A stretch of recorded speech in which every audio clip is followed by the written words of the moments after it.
اب آپ اس مبارک سلسلے کا 15واں حلقہ سماعت فرمائیں۔ مجھے پولیس والے روز مارتے ہیں، شام کو پھر کپڑے پہن کے ہم آ جاتے ہیں، ہمارا کیا بگڑتا ہے؟ ہمارے پاس تو منوں کے حساب سے عزت ہے نا، آپ کی عزت ہوتی ہے تھوڑی سی، دھکے سے بھی ختم ہو جاتی ہے۔ تو اس لیے ہمیشہ یاد رکھیں کہ جس آدمی کو احساس نہ ہو، حضور کا زمانہ خیر القرون قرن کا زمانہ تھا، وہ تو کسی بندے کو صرف یہ ہو جانا کہ سزا بھی دی ہے بس وہ مر جاتا تھا۔ جو حضور کا زمانہ دور ہوتا گیا، لوگوں میں حالات بڑھتے گئے، جرائم بڑھتے گئے۔ اصولی سی بات ہے نا کہ جتنا ہم روشنی سے دور ہوں گے پھر اندھیرا ہی بڑھے گا نا، یہ تو قاعدہ۔ وہ جو نور تھا، حضور نور نبوت تھا، اس سے جب دور ہوتے جائیں گے تو اندھیرا ہی ہوگا۔ تو حضرت عمر رضی اللہ تعالی نے صحابہ کی میٹنگ بلائی کہ بھی شراب کی حد میں فیصلہ کیا جائے، اجتہاد کیا جائے۔ تو سب سے پہلے کہتی ہیں کہ رائے حضرت علی نے بھی دی، لیکن 80 کوڑے کی حد جاری کرنے والا جو ہے وہ حضرت عمر رضی اللہ تعالی عنہ وارض۔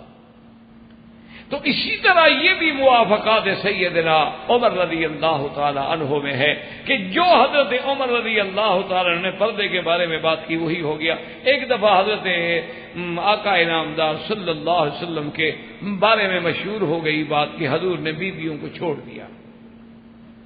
حضرت عمر رضی اللہ تعالی عنہ جو ہیں وہ آئے اپنی بیٹی کے پاس، بی بی حفصہ حضور کی، حضرت عمر کی بیٹی ہے، حضور کی بیوی ہے۔ اور آتے ہی حضرت عمر نے غصے کا اظہار کیا، فرمایا کہ حفصہ دیکھو، اچھا میں نے تمہیں کئی دفعہ کہا ہے کہ اللہ کے نبی کو تنگ نہ کیا کرو۔ اچھا وجہ کیا تھی اصل میں جھگڑے کی؟ وجہ یہ تھی کہ حضور صلی اللہ علیہ وسلم جو بیویوں کو خرچہ دیتے تھے نا جی، اب بیویاں تھی سخی، کپڑا آیا وہ خیرات کر دیا، کوئی خرچہ آیا، روٹی پانی کا دانے آئے، کھجور آئے، خیرات کر دی۔ پھر حضور سے کہا حضور ہمارے گھر میں تو کچھ نہیں، اور دیں۔ حضور نے اور بھیجا، وہ شام کو پھر خیرات ہو گئی۔ تو حضرت عمر رضی اللہ تعالیٰ عنہ بی بی حفصہ سے کہتے تھے کہ اللہ کی بندگی، اگر تمہیں ضرورت ہے تو عمر سے کہو، میں تمہیں دے دوں گا، لیکن اللہ کے نبی سے نہ مانگا کرو، خبردار اللہ کے نبی کو پریشان نہ کیا کرو، خرچہ دو خرچہ دو خرچہ دو۔ ایسا نہ ہو کہ اللہ چاہے تو اس کو حکم دے دے اور اللہ کا نبی تمہیں طلاق دے دے، اور اللہ تو قادر ہے، وہ چاہے تو ان کے لیے بہترین سے بہترین بیویاں بدل ڈالیں، ایمان والیاں، اسلام والیاں، اطاعت والی، فرمانبرداری، اللہ تو قادر ہے اس بات۔ تو خدا کی قدرت ہے۔ صحابہ کہتے ہیں کہ جیسے حضرت عمر نے کہا تھا نا کہ خدا چاہے تم سے طلاق دلوا دے اور وہ اپنے نبی کے لیے اور بیویوں، اسی طرح قرآن نازل ہو کہ عسى ربه ان طلقكن ان يبدله ازواجا خيرا منكن مسلمات مؤمنات قانتات تائبات عابدات سائحات طیبات و ابکارا۔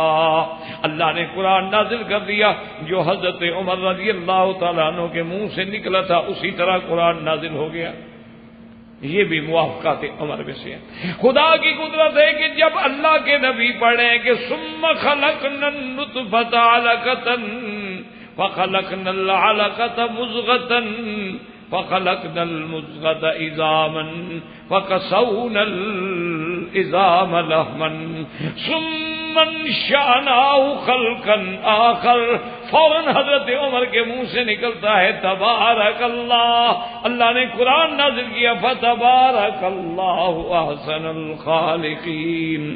اللہ نے بے عینی ہی وہی لفظ قرآن میں نازل ہو گیا جو حضرت عمر کی زبان سے جاری ہوئے۔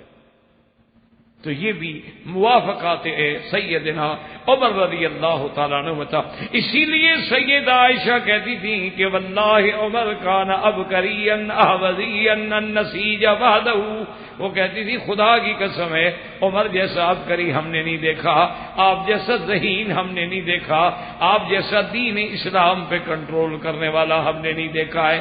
حضرت عمر رضی اللہ تعالیٰ عنہ کے یہ بھی موافقات میں شامل ہوتا ہے کہ جو حضرت آقا انعامدار صلی اللہ علیہ وسلم ابھی وحی آ رہی ہے لیکن حضرت عمر کے منہ سے نکلا تو فوراً بے عینی ہی وہی لفظ، چاہے اللہ پہلے فرما چکے ہیں، عمر تو نہیں جانتا نا، تو یہ بھی موافقات عمر رضی اللہ تعالی عنہ میں شمار ہوتا ہے کہ اللہ تبارک و تعالی نے حضرت عمر کو اتنی بڑی شان عطا فرمائی کہ وہ ایسے ایسے واقعات اور ایسی ایسی جو رائے حضرت عمر نے زمین پہ دی وہی رائے جو تھی اللہ نے عرش پہ قبول کر.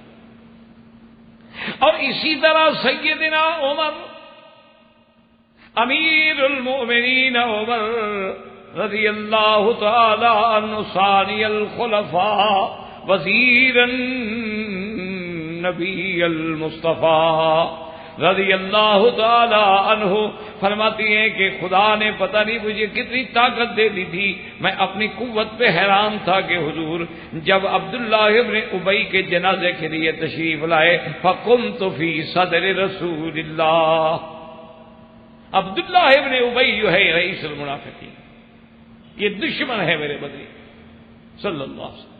یہ جنگ احد میں پیچھے بھاگنے والا، ہر مقام پہ نقصان دینے والا، اور یہی وہ بندہ تھا جس نے کہا تھا لا یخرجن الاعز منها الاذل. یہی وہ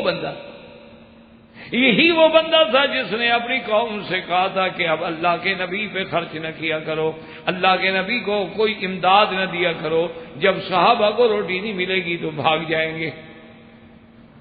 اللہ اکبر، یہ وہ شخص ہے عبداللہ ابن ابی، اور مر گیا. خدا کی شان ہے، حضور صلی اللہ علیہ وسلم نے اس کے بیٹے کو فرمایا، اس کا بیٹا بڑا پکا مسلمان ہے، آپ نے فرمایا میرے بیٹے جب آپ کا ابے کی وفات ہو جائے مجھے اطلاع دینا، میں اس کا جنازہ پڑھوں گا، اور محمد عربی کا یہ قمیض بھی لے جاؤ، یہ کفن بنا کے اپنے ابے کو پہنا دینا. اب جناب وہ بڑا تفصیل سے واقعہ ہے، لیکن خلاصہ یہ ہے کہ جب جنازہ آ گیا، حضور تیار ہو کے آ گئے، لوگ آ گئے، صفیں بن رہی ہیں. حضرت عمر کہتے ہیں میں خود حیران ہوں، وقمت فی صدر رسول اللہ، میں حضور کے سینے کے برابر آگے کھڑا ہو گیا اور میں نے کہا لا تصلی علی ھذا یا رسول اللہ، اللہ کے نبی اس بدبخت کا جنازہ نہ پڑھیں، یہ منافق ہے، منافقوں کا سردار ہے، یہ احد میں بھاگنے والا، بی بی عائشہ پہ تہمت لگانے والا، حضور اس کا جنازہ پڑھیں. حضور نے فرمایا عمر میں نے کہہ دیا ہے، اس کے بیٹے سے میں نے کہہ دیا ہے، اور نبی جب کہہ دے بات تو پوری تو کرنی ہوتی ہے. انہوں نے کہا حضور مہربانی. حضرت عمر کہتے ہیں میں حیران ہو گیا اپنی جرت پہ. ایک تو حضور کے سامنے کھڑا ہونا، حضور کے سامنے کھڑا ہونا کو مذاق ہے، اور کہتے ہیں کہ بعض روایات میں آتا ہے کہتے ہیں میں نے حضور کا کپڑا بھی پکڑ لیا. میں نے کہا حضور صلی اللہ علیہ وسلم سے جنت پر محبت میں کہنے حضور نے اس کا جنازہ میں نہیں پڑھنے دوں گا. حضور نے فرمایا چھوڑو عمر میں نے جنازہ پڑھنا. حضور نے جنازہ شروع کیا. آپ دیکھیں کمال کہ یہاں تو لڑ رہا ہے، لیکن جب حضور نے اللہ اکبر کیا تو پہلی صف میں عمر کھڑا ہے. اللہ اکبر. کیوں مشورہ دینا الگ بات ہے، لیکن اطاعت نبی تو الگ بات ہے.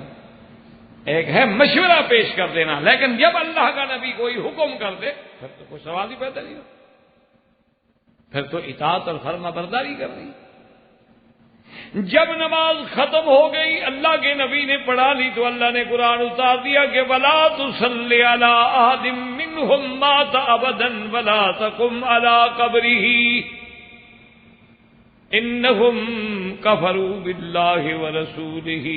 اللہ نے قرآن اتارا کہ میرے مدنی صلی اللہ علیہ وسلم آئندہ یہ منافق بدبخت مر جائیں تو ان کے جنازے پہ نہ آنا، ان کی قبر پہ بھی نہ آنا، ان کے لیے مغفرت بھی نہ کرنا. دوسری جگہ فرمایا استغفر لهم او لا تستغفر لهم ان تستغفر لهم 70 مرة فلن يغفر اللہ لهم.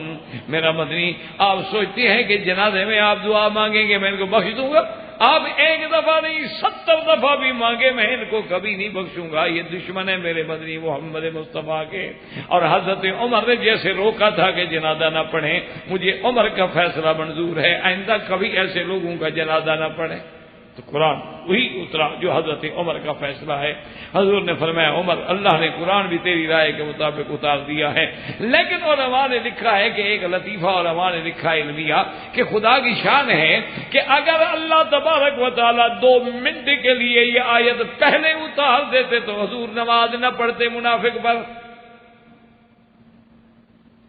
لیکن اللہ نے نماز تو پڑھنے دی اور آیت قرآن کی بعد میں اتار کے منع کیا۔ علماء نے لکھا ہے کہ رائے تو اللہ نے عمر کی منظور کر لی تھی، لیکن شان نبی کی پیچھے نہیں کرنا چاہتے تھے کہ نبی نے کہہ دیا ہے کہ پڑھوں گا۔ اللہ نے فرمایا ابھی تو میرے نبی کو سچا کرو نا، ابھی تو میرے نبی کو آگے کرو نا، نبی کی بات پیچھے نہ رہ جائے، لیکن فیصلہ وہی ہے جو عمر نے کیا۔ ہم آئندہ کے لیے منع کر دیں گے، لیکن ابھی چونکہ نبی کہہ چکے ہیں کہ میں نے پڑھنا۔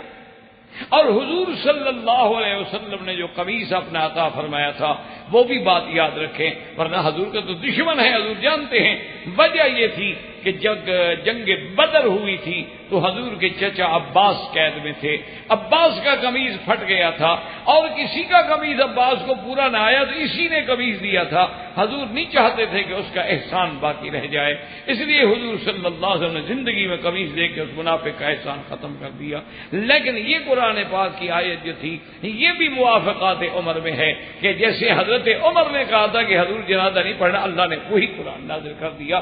تو یہ اولیات عمر اور موافقات عمر، انشاءاللہ زندگی باقی تو بات باقی۔ وآخر دعوانا ان الحمدللہ رب العالمین۔ برادران اسلام، واجب الاحترام بزرگوں، دوستوں، بھائیوں، عزیز نوجوانوں، خلفائے راشدین کے دروس میں ثانی الخلفاء وزیر النبی المصطفیٰ سیدنا عمر بن الخطاب رضی اللہ تعالی عنہ کے فضائل، مناقب، صفات، سیرت، صورت کا ذکر کیا گیا الحمدللہ۔ اب جو ہم نے سابقہ درس میں بات شروع کی تھی، ان کو مصطلحات علماء میں یعنی علمی اصطلاح میں کہتے ہیں متاعن۔ تو اب یہ باب ہے متاعن عمر رضی اللہ تعالی عنہ کا کہ سیدنا امیر المؤمنین عمر بن الخطاب رضی اللہ تعالی عنہ پر ان کے اعداء، مخالفین، معارضین نے جو طعن کیے ہیں یعنی جو اعتراض کیے۔ اصل میں بات یہ ہوتی ہے کہ بعض لوگوں نے تو اعتراض ہوتے ہیں غلط فہمی کی بنا پر، اور بعض اعتراض ایسے ہیں کہ جو بالکل ایک بنیادی طور پر ایک فرقے میں، ایک پروگرام کے تحت، ایک منصوبہ کے تحت، جیسا کہ میں نے عرض کیا تھا کہ جب اللہ نے اسلام کو عظمت دی، جب اللہ تبارک و تعالی نے پورے عالم میں اسلام کا پرچم بلند کر دیا، اور جب صحابہ رضوان اللہ علیہم اجمعین جیسی ایک کمزور جماعت جو ہر لحاظ سے، اقتصادی لحاظ سے، سیاسی لحاظ سے، عدد کے لحاظ سے، اسباب کے لحاظ سے بالکل کمزور، لیکن جب اللہ نے اپنی نصرت کے ساتھ اس دور کی سپر پاور کو، جو اس وقت کی سپر پاور جو تھی وہ روم تھی اور فارس تھی، ان صحابہ رضوان اللہ علیہ اجمعین نے، انہوں نے اپنی قوت ایمانی اور حق پہ ہونے کے سبب سے اللہ کی نصرت سے ان بڑی طاقتوں کو روند ڈالا۔ اسی لیے اقبال نے یا شاید کسی اور شاعر نے کہا کہ بات کیا تھی، کہ نہ روم و ایران سے دبے چند بے تربیت اونٹوں کے چرانے والے۔ تو جب اسلام اس زور سے پھیلا کہ روم فتح ہو گیا، فارس فتح ہو گیا، اسلام قسطنطنیہ فتح ہو گیا، اسپانیہ تک پہنچ گیا، غرناطہ تک پہنچ گیا، ماشاءاللہ یعنی ادھر سین تک اسلام پہنچ گیا، تو اب دشمنان اسلام نے یہ سوچا کہ ہم ان کا مقابلہ قوت سے نہیں کر سکتے، اب مقابلے کا ایک حل ہے کہ منافقانہ طور پہ ہم مسلمان بن کے ان کے اندر داخل ہو کر مسلمانوں کو آپس میں تقسیم کریں۔ اور اس فتنے کے پیچھے یہودیت تھی، اور آج بھی 1400 سال کے بعد دیکھ لیں کہ اسلام کے خلاف جتنی سازشیں ہو رہی ہیں ان کے پیچھے یہودیت، صہیونیت۔ تو ان لوگوں نے پھر اپنے لوگ پیدا کیے، سیدنا عمر رضی اللہ تعالی عنہ کو شہید کرایا، پھر سیدنا عثمان رضی اللہ تعالیٰ عنہ کو محصور کر کے مدینہ منورہ میں شہید کرایا، جیسے انشاءاللہ ہم پڑھیں گے۔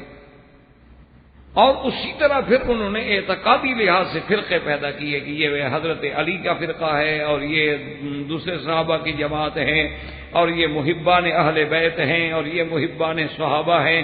کہیں روافض پیدا ہوئے، کہیں نواسب و خوارج پیدا ہوئے، اور اسلام میں آہستہ آہستہ آہستہ آہستہ فرقہ بندی ہوتی گئی، مسلمان ایک دوسرے سے دور ہوتے۔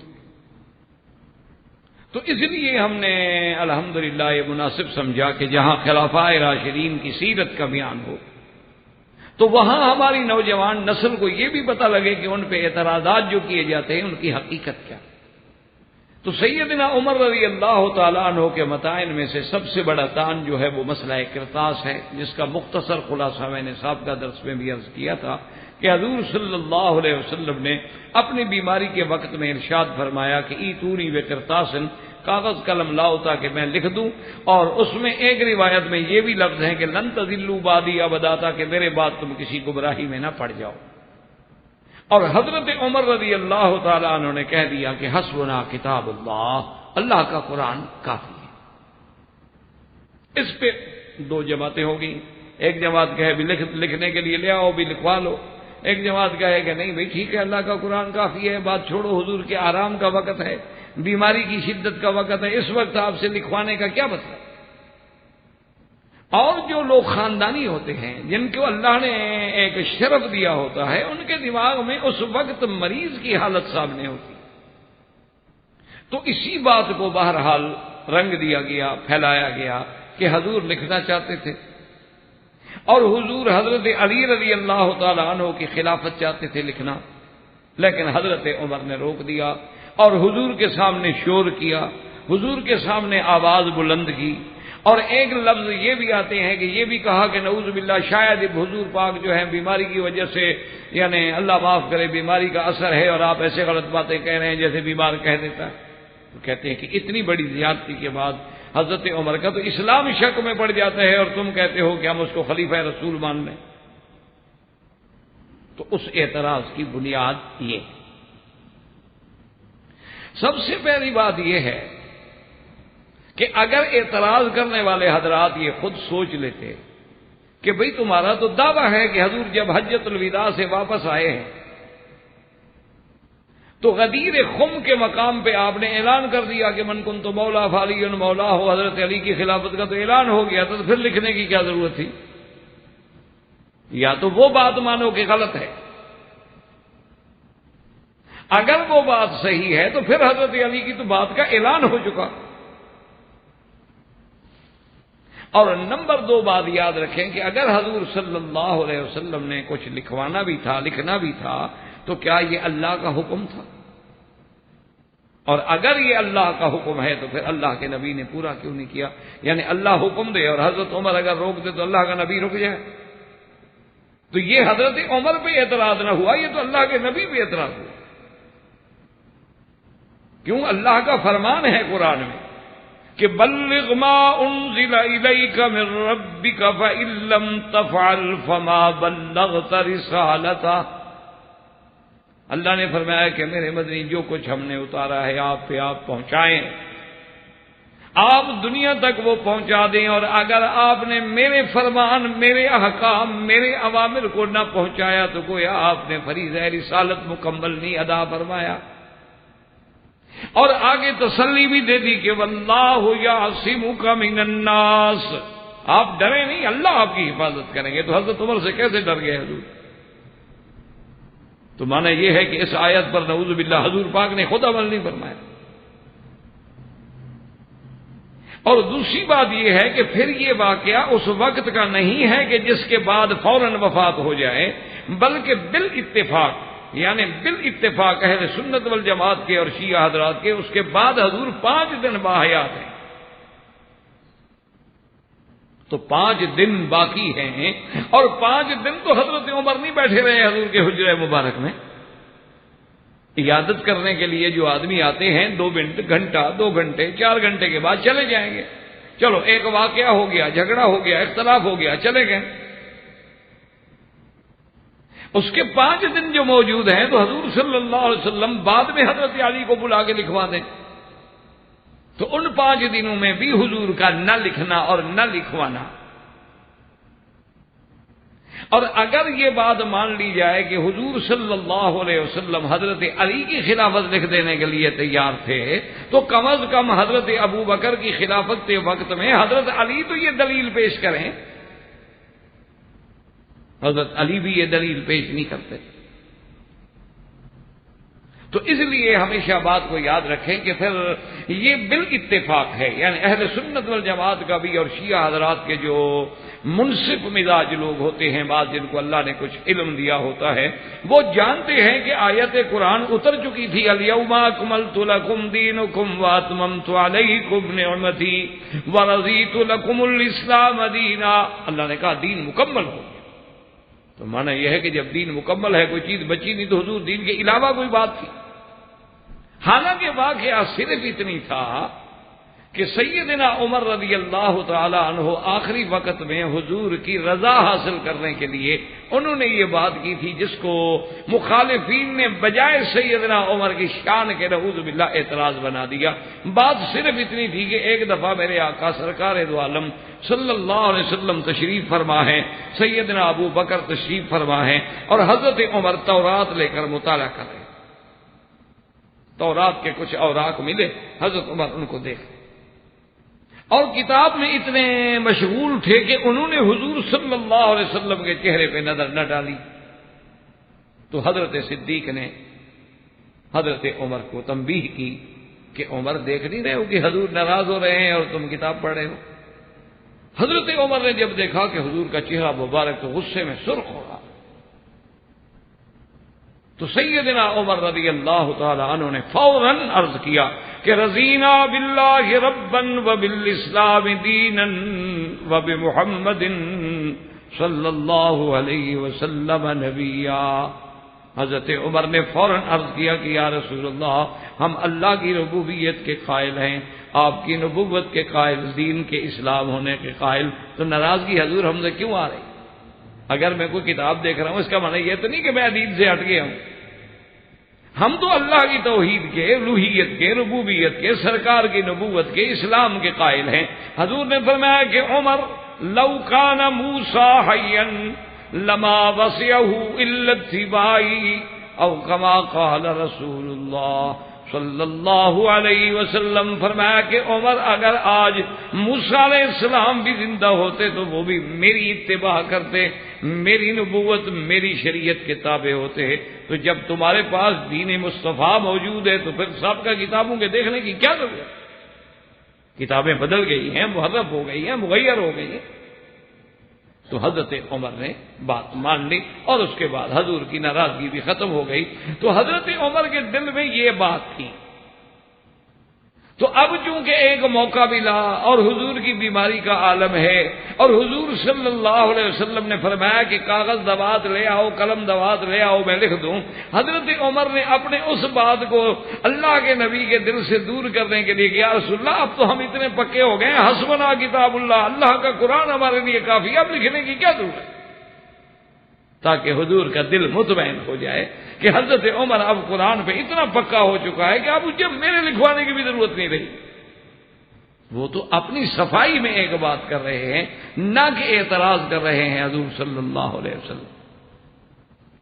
اور دوسری بات یاد رکھیں کہ اگر صحیح معنی میں بات یاد کی جائے تو دراصل حضور صلی اللہ علیہ وسلم اگر لکھنا چاہتے تھے تو پتہ ہے وہ کیا تھا، وہ خلافت ابی بکر تھی۔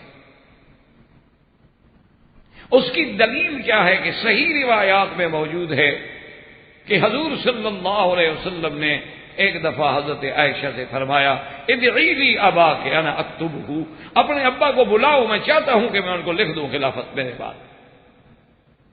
اور اس کے فوراً بعد حضور نے فرمایا یا اب اللہ والمؤمنون الا ابی بکر، فرمایا اچھا عائشہ مت بلاؤ، اللہ بھی نہیں چاہتا ابو بکر کے سوا اور مومن بھی ابو بکر کے سوا کسی کو قبول نہیں کریں گے، لکھنے کی ضرورت ہی نہیں۔ تو حضور صلی اللہ علیہ وسلم نے اپنا وہ ارادہ بدل دیا۔ اس وقت بھی اگر کوئی خیال آیا تو پھر وہ خلافت ابی بکر کے بارے میں ہو سکتا ہے، نہ کہ خلافت علی کے بارے میں۔ تو اس لیے اس اعتراض کو سیدنا عمر رضی اللہ تعالی عنہ پر محمول کرنا یعنی نہ تو یہ عقل سلیم کا کوئی فیصلہ ہو سکتا ہے اور نہ ہی کوئی منصف انسان جو ہے وہ اس کو حضرت عمر رضی اللہ تعالی عنہ کے خلاف کہہ سکتا ہے کہ سرکار دو عالم کی تکلیف کا وقت ہے. یعنی ابھی آپ اندازہ کریں ہمارے اپنے خاندان میں یعنی ہماری قوم میں، مقصد رشتہ دار نہیں برادری میں، قوم میں ایک آدمی تھا، اس نے وہ سردار تھا، بہت بڑا ڈاکٹر بھی تھا اور خان بھی تھا، زمیندار بھی تھا اور بہت بڑا ڈاکٹر تھا. اور وہ ہمارے بہاولپور اسٹیٹ میں جس دور میں ڈاکٹر نہیں ہوتے تھے وہ پہلے ڈاکٹروں میں پہلے بیچ میں ہے جو باہر سے پڑھ کے آئے. یعنی اس دور میں کوئی ڈاکٹر ہوتا ہی نہیں تھا ہمارے دیہاتوں میں. تو اس نے دوسری شادی کر لی. اب اتفاق یہ فطری بات ہے، حالات ہوتے ہیں کہ دوسری بیوی جب آ جائے تو پہلی بیوی بیچاری دور ہو جاتی ہے، اس کی اولادیں بھی ذرا دور ہو جاتی ہیں، دوسری بیوی جو ہے وہ قریب ہوتی ہے اور اس کی اولاد بھی قریب ہوتی ہے. تو ان لوگوں نے باقاعدہ اس خان صاحب پہ اپنا محبت سے، پیار سے، خدمت سے اتنا تسلط کر لیا کہ ساری چیزیں جو تھی نا، خان صاحب بڑی جائیداد کے مالک تھے، سب اپنے قبضے میں لے لی.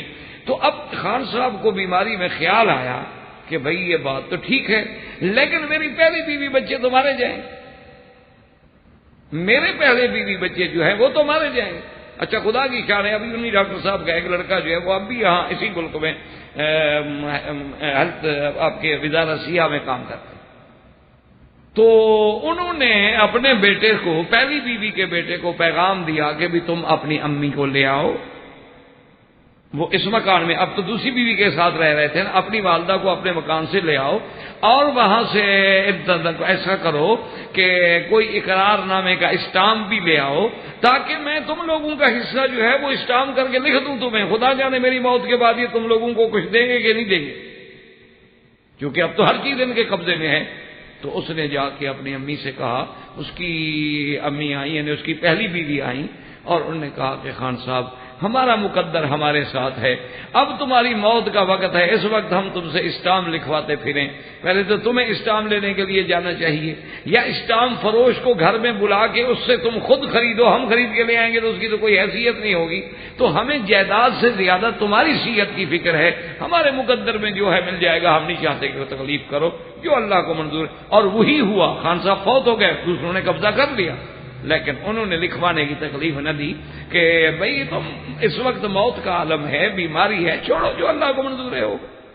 تو ہر خاندانی لوگ جو ہوتے ہیں وہ تو یہ باتیں سامنے رکھتے ہیں، اور حضرت عمر نے بھی یہی بات سامنے رکھی کہ دین مکمل ہو گیا، اللہ کی نعمتیں پوری ہو گئی، اللہ کے نبی نے ہر چیز ہمیں بتلا دی ہے، اب کون سی چیز باقی رہ گئی ہے کہ ہم حضور کو اس وقت تکلیف دیں اور لکھوائیں. حسبنا کتاب اللہ، اللہ کا قرآن ہمارے لیے کافی ہے. تو یہ قابل اعتراض بات تو نہیں دی، یہ تو قابل فخر بات. اور اسی طرح نمبر 2، سیدنا امیر المؤمنین عمر بن الخطاب رضی اللہ تعالی عنہ پہ ایک اور اعتراض کرتے ہیں، حالانکہ حقیقت دیکھو تو وہ شان ہے بلا اعتراض. وہ کہتے ہیں کہ جی حضور صلی اللہ علیہ وسلم نے ایک آدمی کا جنازہ پڑھانا چاہا اور حضرت عمر نے آ کے روک دیا اور آ کے کہا کہ حضور آپ جنازہ نہ پڑھیں. حضور نے کہا کہ نہیں میں پڑھوں گا، عمر نے کہا کہ میں نہیں پڑھنے دوں گا، اور حضور کا کپڑا پکڑ کے کھینچا. تو کہتے ہیں کہ دیکھو اللہ کے نبی کے سامنے آ کے مقابلہ کرنا، اللہ کے نبی کو روکنا، پھر حضور کا کپڑا پکڑ کے کھینچنا، اتنا بے ادبی کرنا جن کے آگے آواز اونچی ہو جائے تو عمل برباد ہو جاتے ہیں. اور یہ تو آواز کی بات نہیں، حضور کو روک رہے ہیں، پکڑ رہے ہیں، کپڑا پکڑ کے کھینچ رہے ہیں. تو کہتے ہیں کہ یہ چیز جو ہے یہ ثابت کرتی ہے کہ حضرت عمر نے حضور کے سامنے نعوذ باللہ بے ادبی کی، گستاخی کی، اور معنی یہ ہے کہ اپنے روب اور دبدبے سے حضور جو کام کرنا چاہتے ہیں نہیں کرنے دیتا. اور اللہ کا حکم ہے کہ لا تقدموا بین یدی اللہ ورسولہ، اللہ تبارک و تعالیٰ اور اس کے رسول کے آگے کسی قول اور فعل میں آگے ہونے کی کوشش نہ کریں. تو یہ تو آگے ہو رہا، تو اس نے قرآن کی مخالفت. تو حقیقت اگر دیکھی جائے میرے عزیز تو یہ اعتراض نہیں بلکہ یہ مسئلہ بھی سیدنا عمر کے باعث شان ہے، نہ باعث نقصان. وہ واقعہ اصل میں یہ ہے کہ ابن ابی ابن سلول جو رئیس المنافقین تھا مدینہ منورہ میں اور دشمن نبی صلی اللہ علیہ وسلم، اور یہ اتنا بڑا دشمن ہے، اتنا بڑا گستاخ ہے، جس نے ایک دفعہ صحابہ سے اور اپنی جماعت کو صحابہ کے بارے میں اتنے گستاخانہ لفظ کہے تھے کہ سمن کلبہ کا یا کلو کا، کہنے لگا کہ عربوں کا محاورہ ہے کہ اپنے کتے کو گھی کھلاؤ پالو تاکہ تمہیں کل کو کھا جائے، تم لوگوں نے ان کو پالا ہے اسی لیے تمہیں مار رہے ہیں آج۔ اتنا گستاخ۔ اور یہ وہی آدمی ہے جو سیدہ عائشہ رضی اللہ تعالی عنہا پر تہمت لگانے میں سب سے پہلا بندہ ہے، سب سے پہلا کردار ہے کہ بی بی عائشہ کے بارے میں انہوں نے کہا جی یہ کیسے ہو سکتا ہے ایک نوجوان لڑکی ہو 18 سال کی اور ایک نوجوان صحابی ہو اور 2 دن کا سفر ہو اور نعوذ باللہ وہ بیوی کیسے بچ گئی؟ تو سیدہ عائشہ پہ تہمت لگانے والا بھی یہی ابن ابی، اور یہی وہ ابن ابی ہے جس کے بارے میں قرآن کہتا ہے کہ اس نے کہا تھا اپنی جماعت کو بلا کے کہ لا تنفقوا علی من عند رسول اللہ حتی ينفضوا، اس نے کہا کہ اے انصار مدینے والوں، تم لوگوں نے مہاجرین کی خدمت کی ہے، جگہ دی، گھر دیا، پیسہ دیا، دولت دی، رشتے دیے، تم لوگ آج کے بعد بند کر دو حضور کے صحابہ کی مدد کرنا، یہ تو سارے روٹی کے لیے آئے ہوئے ہیں، جب مدد بند ہوگی چندہ بند ہو جائے گا بھاگ جائیں گے۔ یہ کہنے والا یہی ابن ابی، اور یہ کہنے والا بھی یہی ابن ابی تھا کہ یقولون لئن رجعنا الى المدینۃ لیخرجن الاعز منها الاذل، اس نے کہا کہ اچھا ہم اب مدینے لوٹ کے ایسا کریں گے کہ ہم عزت والے جو ہیں ان ذلت والوں کو نکال دیں گے۔ یہ لفظ بھی اسی نے کہا، اور یہ وہی آدمی ہے جس کا بیٹا اتنا پکا مسلمان ہے کہ جب یہ مدینہ منورہ واپس آئے اپنے گھر کے پاس آیا تو بیٹا تلوار لے کے کھڑا ہو گیا دروازے پہ۔ اس نے کہا کیا کر رہے ہو؟ اس نے کہا واللہ خدا کی قسم ہے میرے ابا تم میرے گھر میں داخل نہیں ہو سکتے ہو جب تک تم زبان سے یہ نہ کہو کہ میں ذلیل ہوں اور محمد مدنی عزت والے۔ تم حضور کے سامنے ایسی بات کرو، سارے لوگ آ گئے تمہارا باپ ہے جانے دو۔ اس نے کہا باپ کا کیا بنا، حضور کو نعوذ باللہ ذلیل کہے۔ یہ وہی آدمی ہے جب اس کا جنازہ آیا اور حضور پاک نے جنازہ پڑھنے کا ارادہ فرما لیا، اور اس سے پہلے قرآن کی ایک آیت اتر چکی تھی منافقین کے بارے میں، سواء علیہم استغفرت لهم ام لم تستغفر لهم ان تستغفر لهم 70 مرة فلن يغفر الله لهم۔ اللہ نے فرمایا میرا مدنی آپ ان منافقین کے لیے بخشش مانگے یا نہ مانگے، اگر 70 دفعہ بھی مانگے تو میں ان کو بخشنے کے لیے تیار نہیں ہوں۔ تو یہ آیت اتر چکی ہے، اسی لیے حضرت عمر کہتے ہیں میں سامنے آیا کہ یا رسول اللہ ان کے لیے تو بخشش مانگے یا نہ مانگے 70 دفعہ بھی مانگے تو اللہ معاف نہیں کرے گا، اس بدبخت کا جنازہ پڑھا رہے ہیں آپ۔ تو اب آپ ایمان سے کہیں حضرت عمر اپنے غصے کی وجہ سے روک رہے ہیں یا محبت رسول میں روک رہے ہیں؟ کہ یہ تو آپ کا دشمن ہے، یہ تو سیدہ عائشہ کا دشمن ہے، یہ وہ بندہ ہے جو احد والے دن اپنے 400 کی فوج جو ہے واپس لے کے مسلمانوں کی شکست کا ذریعہ بنا ہے، حضور آپ اس کے لیے دعا مانگیں۔ اچھا پھر دعا مانگنے کا یا رسول اللہ کو فائدہ بھی ہو، جب وہ فائدہ ہی نہیں ہوگا اللہ فرما چکے ہیں کہ میں ان کو نہیں بخشوں گا۔ تو حضور صلی اللہ علیہ وسلم حدیث میں آتا ہے کہ یبتسموا، حضور عمر آگے کھڑے ہیں کہہ رہے ہیں اور حضرت مسکرا، حضور کھڑے مسکرا۔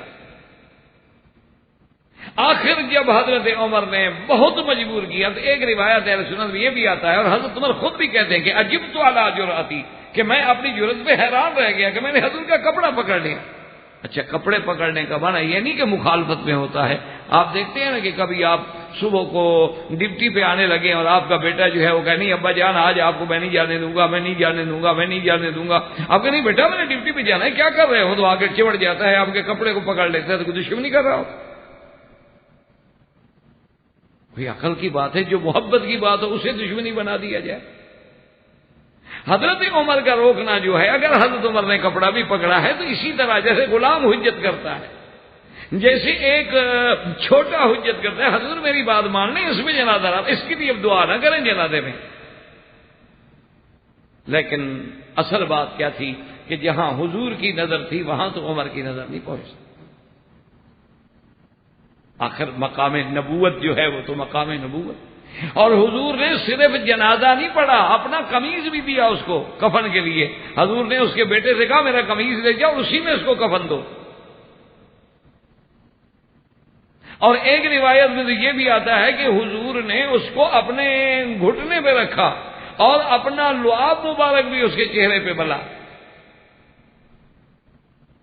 لیکن جہاں نبوت کی بات ہوتی ہے، جہاں مقام نبوت ہوتا ہے، جہاں فہم نبوت ہوتی ہے، وہاں تو پھر حضرت عمر کی بات نہیں ہوتی. اگر حضرت حضور نے فرمایا عمر الیک عنی، ہٹ جاؤ، حضرت عمر ہٹ گئے اور حضور نے جنازہ پڑھایا. اب دیکھو جب جنازہ حضور نے پڑھانا شروع کیا تو حضرت عمر کھڑے ہو گئے جنازہ پڑھنے. کہ بھی مشورہ دینا تو الگ بات ہے، لیکن اللہ کے نبی کے حکم کی مخالفت تو نہیں ہو سکتی. اب حضور جنازہ پڑھیں گے تو ہم بھی پڑھیں. جب جنازہ پڑھ لیا تو حضور نے فرمایا عمر تم نے تو یہ سمجھا ہے نا کہ اللہ 70 دفعہ بھی مانگوں تو معاف نہیں کریں گے، تو اصل میں یہ ہے کہ اللہ نے فرمایا کہ 70 دفعہ بھی مانگو تو میں معاف نہیں کروں گا، تو میں 70 سے زیادہ ان کے لیے مانگ لوں گا، 70 دفعہ سے بھی زیادہ مانگ لوں گا، شاید اللہ بخش دے. اور قمیض دینے کی وجہ یہ تھی کہ حضور نہیں چاہتے تھے کہ اس کا احسان رہے. جنگ بدر میں جب حضور کے چچا حضرت عباس قید ہوئے تو حضرت عباس کا قمیض پھٹ گیا، تو کوئی قمیض جو ہے ان کو پورا نہیں آتا تھا، تو اسی ابن ابی نے اپنا قمیض دیا کہ حضور صلی اللہ علیہ وسلم کے چاچے کو دے دو. تو حضور صلی اللہ علیہ وسلم نے وہ قمیض لے کے چاچے کو دیا تھا. تو اللہ کے نبی نہیں چاہتے تھے کہ اس کا احسان میرے اوپر رہ جائے، کہ میرے کہنے پہ اس نے میرے چاچا کو قمیض دیا تھا، حضور نے اپنا قمیض بدلے میں دے دیا کہ معاملہ دنیا میں صاف ہو جائے، آخرت میں احسان نہ رہے اللہ کے رسول پہ صلی اللہ علیہ وسلم. اور اب آگے دیکھیں کہ حضرت عمر کی اگر یہ گستاخی ہے، اللہ نے تو عرش سے قرآن نازل کر دیا، وَلَا تُصَلِّ عَلَىٰ أَحَدٍ مِّنْهُم مَّاتَ أَبَدًا وَلَا تَقُمْ عَلَىٰ قَبْرِهِ. اللہ نے قرآن نازل فرما دیا کہ میرے مدنی محمد مصطفیٰ صلی اللہ علیہ وسلم ان منافقین پہ آپ پھر کبھی جنازہ نہ پڑھیں اور نہ ان کی قبر پہ کبھی کھڑے ہو کے دعا کریں، بس ختم. تو اللہ پاک نے تو عرش سے وہ فیصلہ منظور کیا کہ عمر فرش پہ کھڑے ہو کے کہہ رہے ہیں کہ جنازہ نہ پڑھے. اللہ نے بھی وہی کہہ دیا. تو اگر حضرت عمر کی بے ادبی تھی، حضرت عمر کی زیادتی تھی، تو اللہ حضرت عمر کی بات پہ قرآن نازل کر رہے ہیں. یہ تو شان عمر ہے، یہ تو عظمت عمر ہے کہ جو بات حضرت عمر کہہ رہے تھے اللہ نے قبول فرما کے عرش سے حکم جاری فرما دیا. حضور صلی اللہ علیہ وسلم نے بعد میں فرمایا کہ عمر تمہاری اپنی جگہ بات ہے اور اللہ نے بھائی تیرا فیصلہ منظور کر لیا ہے، لیکن نبی کی ایک بات ہوتی ہے کہ شاید یہ ذریعہ بن جائے کسی کے اسلام لانے کا. تو تاریخ گواہ ہے اور آثار میں یہ روایت موجود ہے کہ اس جنازے پڑھانے کا اتنا اثر ہوا کہ ابن ابی کی قوم میں سے 1000 آدمی مسلمان ہو گیا. انہوں نے کہا کہ دیکھو یہ اتنا بڑا دشمن، اتنا بڑا گستاخ، اور اللہ کے نبی کی رحمت دیکھو کہ حضور پھر بھی دعا مانگ رہے ہیں. تو اس میں حضرت عمر رضی اللہ تعالی عنہ کے بارے میں تو نعوذ باللہ یہ تان نہیں ہے، یہ تو وہ کام ہے جس کو اللہ نے قرآن نازل کر دیا عمر کی رائے پر. تو جو بات حضرت عمر کی شان میں تھی، اگر اسی کو بھی نعوذ باللہ کوئی ان کی شان کے بجائے ان کی توہین بنا دے یا تان بنا دے تو پھر تو اس کے عقل پہ ماتم کیا جائے گا کہ ایک عام آدمی کو دھوکہ دینے کے لیے ایک بات کو بلا وجہ رنگ دینا، تو یہ تان جو ہے اس کی بھی عند اللہ کوئی حقیقت نہیں، بلکہ یہ تان نہیں بلکہ یہ تو شان عمر ہے. اسی طرح نمبر 3 یاد رکھیں کہ حضرت عمر پہ ایک اور الزام لگاتے ہیں کہ جب حضور کی وفات ہو گئی، سرکار دو عالم صلی اللہ علیہ وسلم کی جب وفات ہو گئی، تو کہتے ہیں کہ حضرت عمر تلوار لے کے کھڑے ہو گئے، کہا کہ جو یہ کہتا ہے کہ حضور فوت ہو گئے میں اس کی گردن اڑا دوں گا. اور کہتے ہیں جی قرآن نے کہا انک میت وانہم میتون. اللہ کے قرآن نے فرمایا کہ میرے مدنی صلی اللہ علیہ وسلم آپ پہ بھی موت آئے گی، ان پہ بھی موت آئے گی. تو قرآن کہتا ہے اللہ کے نبی پہ موت آئے گی، عمر کہتا ہے موت نہیں آئے گی، تو قرآن کی مخالفت کر رہا. تو یہ بھی حضرت عمر رضی اللہ تعالیٰ عنہ کے بارے میں متائن میں نعوذ باللہ مخالفین نے شمار کر لیا. حالانکہ عند اللہ اگر آپ غور کریں اور عند اللہ یعنی منصفانہ نظر سے دیکھیں تو یہ قبال محبت ہے یا قابل اعتراض بات ہے کہ جب حضرت عمر کو حضور کی وفات کی خبر ملی تو صدمے سے آپ کے دماغ پہ اتنا اثر ہوا کہ نبی تو خاتم النبیین ہے، آپ کے بعد تو نبی ہے کوئی نہیں، تو نبی پہ موت کیسے آ گئی؟ تو یہ تو جوش محبت ہے، یہ تو تقاضۂ محبت ہے. آپ دیکھتے نہیں، اب دنیا میں بھی آپ نے دیکھا ہوگا کہ بعض اوقات آدمی موت آ چکی ہوتی ہے لیکن اس کے بیٹے اس کی بیٹے کہ نہیں ٹھہرو تو صحیح، دیکھو نہیں ابھی تو آنکھیں کھلی ہیں ان کی، کیوں کہتے ہو موت آ گئی ہے، صبر کرو کوئی موت نہیں، یہ تو سکتا ہے، یہ تو ایسے ہو جاتا ہے، یہ تو قومے میں ہے. محبت کی بات ہے کہ جب اللہ کے نبی کے صدمہ موت کی بات سنی تو حضرت عمر رضی اللہ تعالی عنہ نے فوراً یہ بات کہہ دی، اور یہ جذبہ محبت ہے اور یہ جذبہ حضور صلی اللہ علیہ وسلم سے مقام عشق ہے کہ جب اللہ کے نبی سے کسی کو عشق ہوتا ہے تو آپ سوچیں گے جب حضور کی وفات کا سنے گا تو کیا ہوگا. اسی لیے صحابہ کہتے ہیں کہ واللہ ما رائنا، خدا کی قسم ہے کہ ہم نے ایسا ازوا یوم، ایسا روشن دن ہم نے زندگی میں نہیں دیکھا تھا اس دن سے جس دن حضور تشریف لے آئے مدینے میں. کہتے ہیں جب حضور آئے ہیں خدا کی قسم معلوم ہوتا تھا کہ آج تو دن کی روشنی جو ہے وہ دگنا ہو گئی ہے. اور کہتے ہیں واللہ ما رائنا اظلم یوم، اور ہم نے اس دن سے زیادہ سیاہ دن، تاریکی والا دن نہیں دیکھا لمحہ مات رسول اللہ صلی اللہ علیہ وسلم، جب حضور کی وفات ہوئی ہے تو گویا معلوم یہ ہوتا تھا کہ پوری دنیا تاریک ہو گئی، اندھیرا چھا گیا. تو آپ دیکھتے ہیں کہ جن کی محبت ہوتی ہے نا ان کو نعوذ باللہ کبھی اپنے محبوب کی، اپنے باپ کی، اپنے بیٹے کی، اپنے بھائی کی کوئی موت کی خبر تو کہتے ہیں میری تو آنکھوں کے آگے یار اندھیرا آ گیا، مجھے تو کوئی نظر ہی نہیں آ رہا. تو یہ تو کمال محبت ہے، یہ تو حضور صلی اللہ علیہ وسلم کے ساتھ عشق ہے.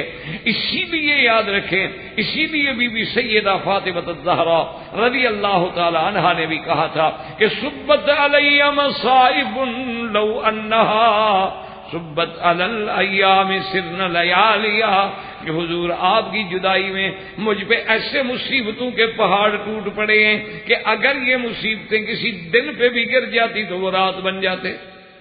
تو حضرت عمر کا یہ کہنا یہ عشق رسول ہے یا نعوذ باللہ تعالی. اس لیے پھر حضرت عمر فرماتی ہیں کہ تھوڑی دیر کے بعد فقدم ابی بکر رضی اللہ تعالی عنہ، حضرت ابی بکر آئے، فحمد اللہ واثنى علیہ، حضور کے منبر پہ کھڑے ہو کے خطبہ پڑھا، اللہ کا حمد کیا، اللہ کی ثنا بیان کی، اور اس کے بعد حضرت نے اعلان فرمایا کہ لوگوں سن لو، یا ایھا الناس من کان یعبد محمدا فإن محمدا قد مات ومن کان یعبد اللہ فإن اللہ حی لا یموت.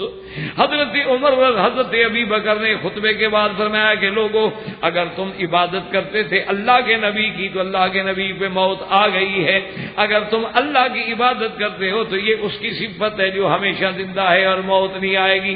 باقی نبی ہو، رسول ہو، ولی ہو، فرشتہ ہو، موت آئے گی، اللہ کے نبی پہ بھی موت آ گئی. وما محمد الا رسول قد خلت من قبله الرسل افإن مات او قتل. جب آپ نے یہ آیت پڑھی حضرت عمر کہتے ہیں خدا کی قسم ہے مجھے ایسے معلوم ہو رہا تھا کہ جیسے یہ آیت آج اتری ہو، اور پھر اللہ نے میرے دل میں بھی بات ڈال دی کہ واقعی ابی بکر صحیح کہہ رہے ہیں. تو یہ مقام محبت ہے، یہ عشق ہے حضور کے ساتھ، یہ نہیں کہ نعوذ باللہ یہ اعتراض ہے یا تان ہے سیدنا عمر پر. تو اس تان کی بھی عند اللہ کوئی حقیقت نہیں. اسی طرح جناب آگے آئے ایک اور تان جو سیدنا عمر پہ ہے وہ یہ ہے، وہ کہتے ہیں کہ جی آپ نے ایک حاملہ عورت تھی، اس پر زنا ثابت ہو گیا. جب اس پہ زنا ثابت ہو گیا تو حضرت عمر رضی اللہ تعالی عنہ نے اس پہ حد جاری کر دی، حکم دے دیا کہ اس کو حد مارو.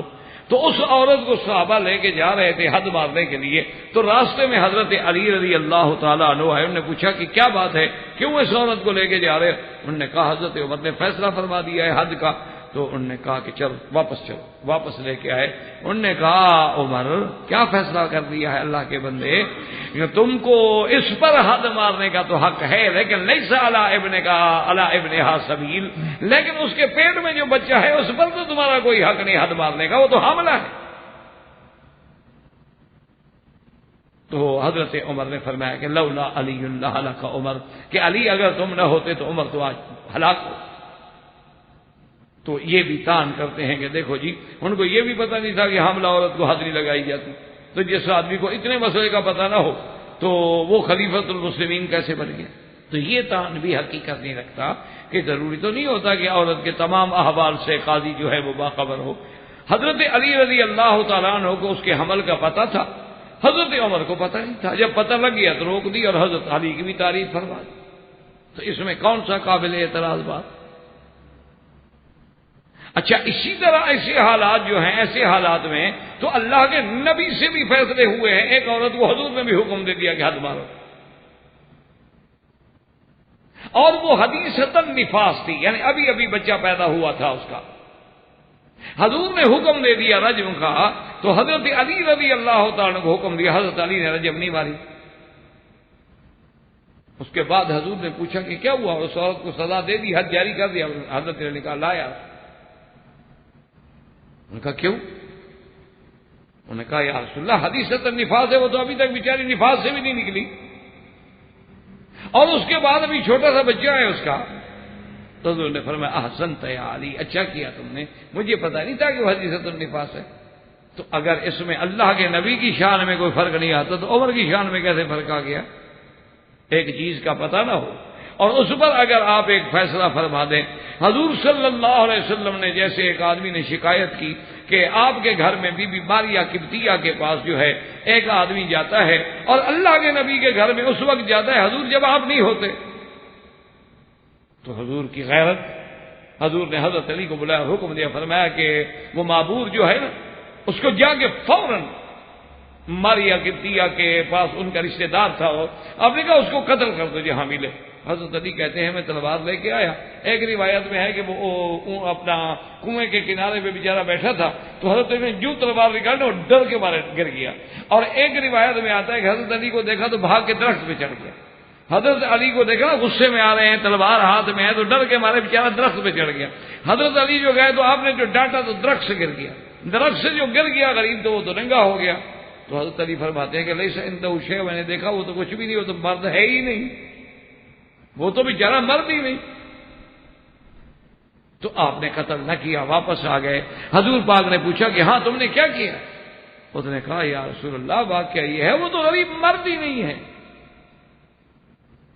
تو حضور نے فرمایا احسنت یا علی، علی تم نے بہت اچھا کیا کہ اگر وہ قتل ہو جاتا اور بے گناہ، کہ ایک آدمی بیچارہ مرد ہے ہی نہیں تو وہ گناہ کیسے کرے گا؟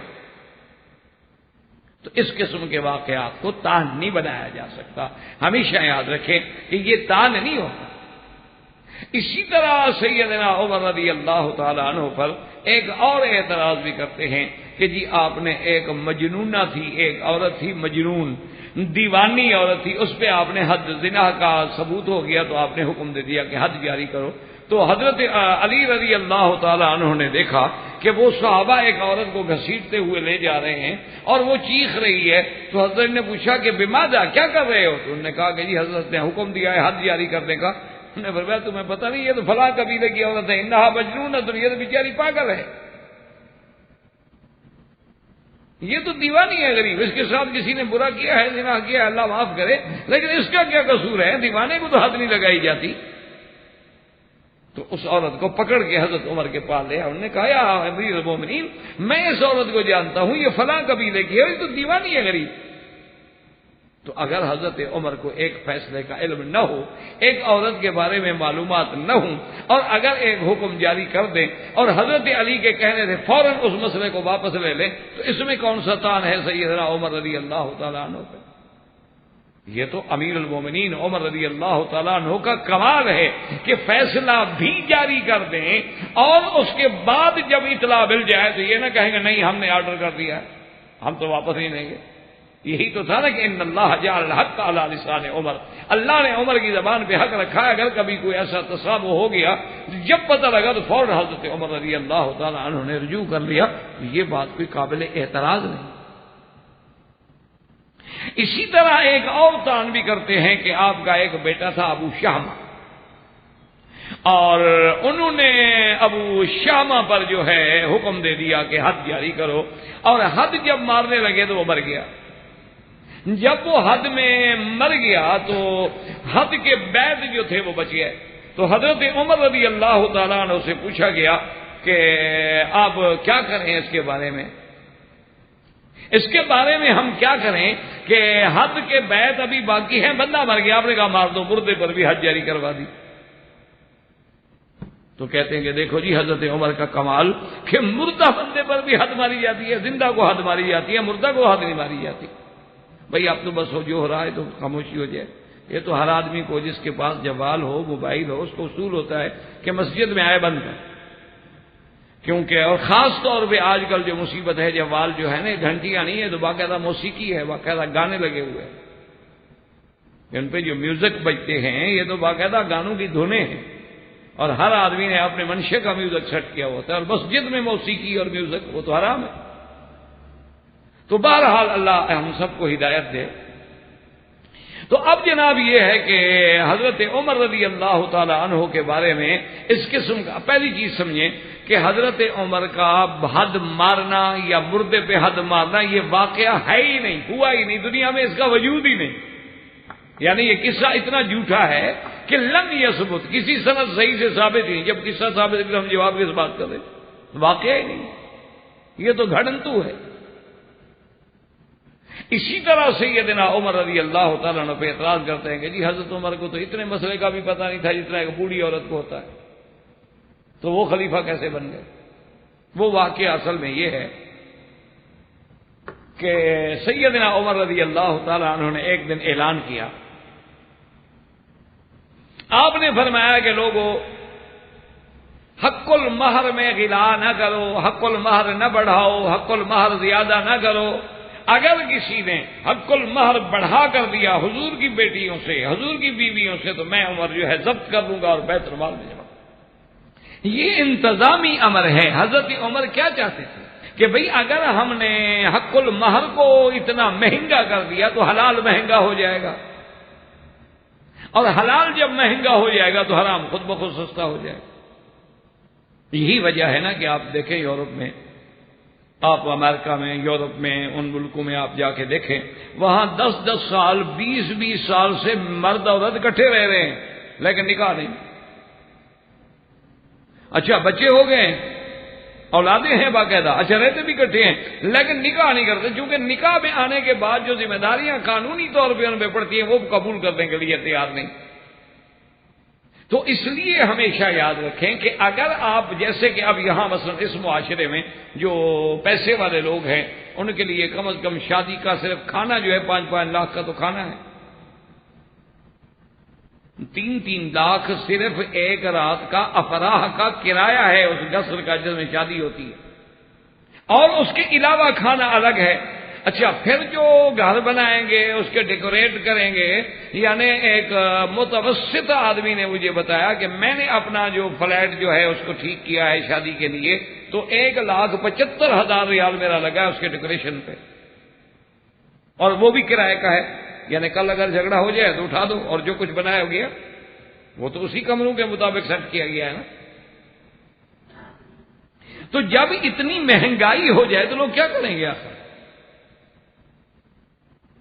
تو اس لیے حضرت عمر نے ایک انتظامی حکم جاری کیا. جب آپ باہر آنے لگے تو ایک بڑھیا نے حضرت عمر کا ہاتھ روک لیا اور اس نے کہا کہ حضرت عمر قرآن میں آتا ہے کہ آتیتم احداہن قنطارا اور کنتار کہتے ہیں ڈھیر سارے سونے کو، تو آپ نے یہ پابندی کیوں لگائی؟ تو حضرت عمر چپ کر کے کھڑے ہو گئے اور کہا اچھا الحمدللہ مدینے کی بوڑھی عورتیں بھی حضرت عمر سے زیادہ فقیہ نکلی بھائی، وہ قرآن کے زیادہ سمجھنے والی نکلی ہیں۔ اور حضرت عمر نے کہا کہ ٹھیک ہے میں اپنا آرڈر واپس لے لیتا ہوں۔ تو اب کہتے ہیں کہ جی حضرت عمر کو مسئلے کا پتہ نہیں۔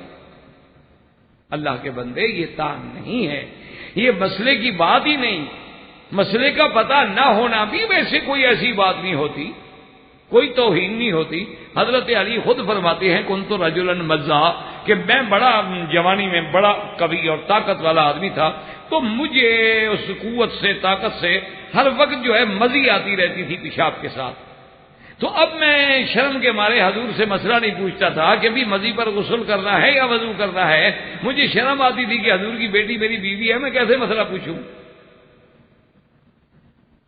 تو میں نے ایک آدمی کو سکھلایا کہ حضور سے مسئلہ پوچھ کے آؤ اس بارے میں کیا حکم ہے۔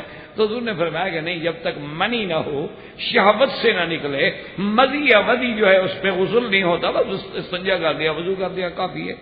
تو اب حضرت علی کو یعنی غسل کا مسئلہ بھی نہیں آتا تھا، وہ خلیفہ کیسے بن گئے؟ یہ تو اعتراض بےہودگی والی بات، نہ حضرت علی کی شان میں یہ گستاخی ہے، نہ حضرت کیوں مسئلے کا نہ ہونا۔ ایک عورت نے حضور سے آگے مسئلہ پوچھا کہ یا رسول اللہ مجھے میرے خاوند نے ماں کہہ کے حرام کر دیا ہے، آپ بتلائیں میرے حق میں کیا ہوگا؟ آپ نے فرمایا کہ ما انزل اللہ فی کے، تیرے بارے میں کوئی قرآن کی آیت نہیں اتری۔ اس نے کہا حضور باقی سب دنیا کے مسئلے آپ حل کرتے ہیں، میرے لیے نہیں اتری۔ تو اب اللہ کے نبی نے کہا اللہ کی بندی جب قرآن نہ آئے تو میں کیسے فیصلہ کروں؟ انہوں نے کہا نہیں حضور آپ سب کا فیصلہ کرتے ہیں، میرا نہیں کرتے۔ حضور سے جھگڑ رہی ہے اور اس کے بعد کہا اچھا جی میں جا رہی ہوں، اللہ کو شکایت کرتی ہوں۔ اللہ نے قرآن اتارا کہ قد سمع اللہ قول التی تجادلک فی زوجہا وتشتکی الی اللہ واللہ یسمع تحاورکما۔ محمد مدنی صلی اللہ نے سن لیا ہے اس عورت کا جھگڑا جو آپ سے جھگڑ رہی تھی، اللہ نے سن لیا، اللہ نے حکم جاری کر دیا۔ تو اگر کسی مسئلے میں اللہ کا نبی بھی فرما دے کہ لا ادری، تو نبوت میں شان میں کمی نہیں آتی، چاہے جائے کہ حضرت عمر کی خلافت میں کمی آئے۔ اور یہ تو مسئلے نہ جاننے کی بات ہی نہیں ہے، حضرت عمر جانتے ہیں سب کچھ، یہ تو انتظامی امور تھے۔ ورنہ حدیث مبارک میں ہے حضور نے فرمایا سب سے بہتر اور خیر والی عورت وہ ہوتی ہے جس کا حق المہر تھوڑا ہو، ایسرہن صداقا، جو بالکل آسانی کے ساتھ بھائی بالکل شریعت کے مطابق حق المہر ہے، شریعت کے مطابق ایک دیکھ پکائی ولیمہ ہو گیا، السلام علیکم نہ خرچ، یہ کیا ہے کہ عورت کی وجہ سے بندہ ساری زندگی قرضے ہی ادا کرتا رہے۔ تو یہ بات تو حضور کی حدیث مبارک ہے۔ باقی حضرت عمر کا رک جانا یہ تو کمال اتباع ہے۔ حضرت عمر کی عادت تھی کان وقافا عند کتاب اللہ، کہ جب اللہ کا قرآن آ جائے تو حضرت عمر رک جاتے، بس اب بحث نہیں کرتے۔ یہ شان ہے عمر کی، اور یہ شان ہوتی ہے عالم کی۔ یہ مانا نہیں کہ حضرت امام مالک رحمۃ اللہ علیہ فرماتے ہیں کہ میں آیا مسجد میں، میں جب مسجد میں آیا تو عصر کی نماز کا وقت تھا، عصر کی نماز ہو چکی تھی، میں جب آیا تو میں آ کے بیٹھ گیا، میں آ کے بیٹھ گیا تو ایک چھوٹا بچہ جو تھا اس نے فوراً ایک آیت پڑھی کہ ورکعوا بعد آ گئی نماز پڑھو۔ حالانکہ اس نے حضرت مالک کے لیے نہیں پڑھی آیت، وہ تو بچہ ہے ویسی آیت پڑھ رہا ہے۔ حضرت عمر فرماتے ہیں میں کھڑا ہو گیا، وہ نماز پڑھ لی، حالانکہ میرے تو مسلک میں عصر کے بعد نماز جائز نہیں۔ حضرت امام مالک رحمۃ اللہ علیہ کے نزدیک عصر کے بعد نماز پڑھنا منع ہے جب تک کہ سورج غروب نہ ہو جائے، لیکن فرماتے ہیں کہ قرآن تو یہ کہہ رہا تھا نا کہ نماز پڑھو، تو میں ڈر گیا کہ کہیں ایسا نہ ہو کہ اللہ فرما دیں کہ مالک تم نے سنا تھا قرآن کی آیت تو پھر کیوں نہیں پڑھی؟ تو میں نے قرآن کی آیت کو سامنے رکھتے ہوئے نماز پڑھی، حالانکہ وہ مسئلہ نہیں تھا، لیکن یہ ایک کمال اتباع ہے، اور وہی بات حضرت عمر میں ہے جو کمال اتباع ہے، نہ کہ نعوذ باللہ کمال اعتراض ہے۔ تو یہ بھی سیدنا عمر رضی اللہ تعالی عنہ پر جو تان کرتے ہیں یہ بھی غلط ہے۔ اور اسی طرح یہ بھی تان کرتے ہیں کہ جی حضرت عمر نے یہ 20 تراویح کا مسئلہ نکالا ہے۔ وہ کہتے ہیں کہ رمضان المبارک میں جو 20 تراویح پڑھی جاتی ہے، وہ کہتے ہیں تو حضرت عمر کی بدعت ہے، حضرت عمر نے ہمارے گلے میں ڈال دی ہے۔ وہ کہتے ہیں اللہ کے دین میں اس نے اضافہ کر دیا ہے، اور اللہ کے دین میں جو اضافہ کیا جائے تو وہ بدعت ہوتی ہے، اور کل بدعت ضلالہ، اور ہر بدعت جو ہے گمراہی ہوتی ہے۔ تو حضرت عمر نے نعوذ باللہ بدعت ایجاد کی، اور سب سے بڑی دلیل یہ ہے وہ کہتے ہیں کہ حضرت عمر خود کہہ رہے تھے نعمت البدعۃ ہذہ، کہ یہ بڑی اچھی بدعت ہے۔ تو وہ کہتے ہیں کہ جو خود بدعت کرنے والا آدمی تھا وہ حضور کا خلیفہ کیسے بن گیا؟ اللہ تبارک و تعالی رحم فرمائے، اللہ پاک سمجھنے کی توفیق عطا فرمائے۔ آج بھی بہت سارے لوگ ہیں ہمارے اہل سنت ہو کر بھی اس پہ اعتراض کرتے ہیں۔ چلو بھی وہ مخالف تو کریں، کم از کم تم تو نہ کرو، نہ پڑھو لیکن اعتراض تو نہ کرو، مخالفت تو نہ کرو، تم دوسرے قول پہ عمل کر لو لیکن سیدنا عمر کی شان تو نہ گھٹاؤ، علیکم سنتی و سنت الخلفاء الراشدین کی حدیث تو نہ بھول جاؤ۔ اور بات یاد رکھو کہ بدعت وہ ہوتی ہے جس کا اصل قرآن میں، حدیث میں، اجماع امت میں نہ ملے، وہ ہے بدعت، یاد رکھو۔ ایاکم ومحدثات الامور کل محدثۃ بدعہ وکل بدعۃ ضلالہ۔ اور اسی طرح حضور پاک صلی اللہ علیہ وسلم نے فرمایا من احدث فی امرنا ھذا ما لیس منہ فہو رد، کہ جو ہمارے دین میں نئی بات پیدا کرے جو اس دین میں نہ ہو وہ بدعت ہے، وہ رد ہے۔ لیکن تراویح تو 3 رات حضور نے خود پڑھائی ہے، تو وہ بدعت کیسے بن گئی؟ حضور پاک نے باقاعدہ 3 راتیں خود مسجد میں آ کے تراویح پڑھائی، اور چوتھی رات جب صحابہ بیٹھے رہے حضور نہ آئے، صبح کو حضور نے فرمایا کہ میں نے رات تمہاری آوازیں سنی تھیں، تمہاری بے تابی بھی دیکھی تھی، لیکن میں آمدن نہیں آیا کہ کہیں ایسا نہ ہو کہ اللہ کو پسند آ جائے اور اللہ میری امت پہ نماز فرض کر دے اور میری امت نہ پڑھ سکے۔ تو جب حضور سے پڑھنا ثابت ہے تو وہ بدعت کیسے ہو گئی؟ یا تو حضور نے نہ پڑھی ہو، پھر تو آپ کہیں کہ حضرت عمر نے دین میں ایک نئی بات نکالی۔ اور دوسری بات یہ ہے آپ کا کہنا نعمت البدعۃ، تو شرعی بدعت مراد نہیں، بے اعتبار لغت کے دیکھو بھی ہے تو نئی بات نا کہ پہلے ہر کاری کے پیچھے 4 بندے، اس کاری کے پیچھے 2 بندے، اس کاری کے پیچھے 3 بندے، فجمعهم علی ابی بن کعب، حضرت عمر نے حضرت ابی بن کعب، کیونکہ ابی بن کعب وہ آدمی ہے اقرأکم، حضور نے فرمایا صحابہ میں سب سے زیادہ قرآن پڑھنے والا جو ہے ابی ہے، تو اس میں حضرت عمر نے حکم دیا، اور پھر سارے صحابہ اس پہ متفق ہو گئے، اور حضرت عمر کے زمانے سے لے کر آج تک توارث سے تعامل امت مصطفیٰ چلا آ رہا ہے، تو اس بات کو کیسے کہا جائے کہ حضرت عمر کا اعتراض ہے؟ بلکہ یوں کہو کہ جتنا قیامت تک 20 تراویحیں پڑھی جائیں گی حضرت عمر کو تو ثواب ملے گا، اور حضرت عمر خلیفہ راشد ہے، ہر خلیفہ راشد کا عمل اور پھر اجماع صحابہ ہے کہ ایک صحابی نے بھی اعتراض نہیں کیا، اس لیے یہ اعتراض اور یہ طعن جو ہے دراصل وہ بھی اپنے اندر کوئی حقیقت نہیں رکھتا۔ اور اسی طرح وہ یہ کہتے ہیں کہ جی حضرت عمر نے متع حرام کر دیا، حالانکہ متع حلال تھا۔ متع کا معنی یہ ہوتا ہے کہ کسی عورت کے ساتھ آدمی بغیر کسی گواہوں کے جا کے اپنی ایڈجسٹمنٹ کر لے کہ جی 1 رات کا آپ کیا لیں گی؟ انہوں نے کہا جی میں 200 روپے لوں گا۔ اس نے کہا اچھا ٹھیک ہے آپ 10 راتوں کے لیے میری پابند ہو جائیں۔ انہوں نے کہا ٹھیک، اس نے قبول کر لیا۔ تو یہ ہے متع۔ یہ ان کے نزدیک، شیعہ حضرات کے نزدیک صرف یہ نہیں کہ حلال ہے بلکہ عبادت ہے۔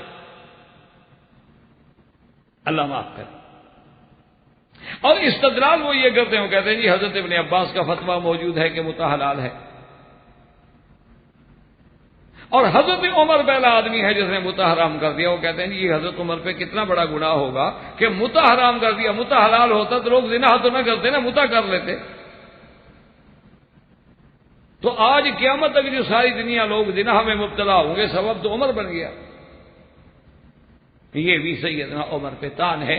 یاد رکھیں اصل بات یہ تھی کہ متع اسلام میں پہلے حلال تھا، کوئی نص نہیں آئی تھی اس کی حرمت کی۔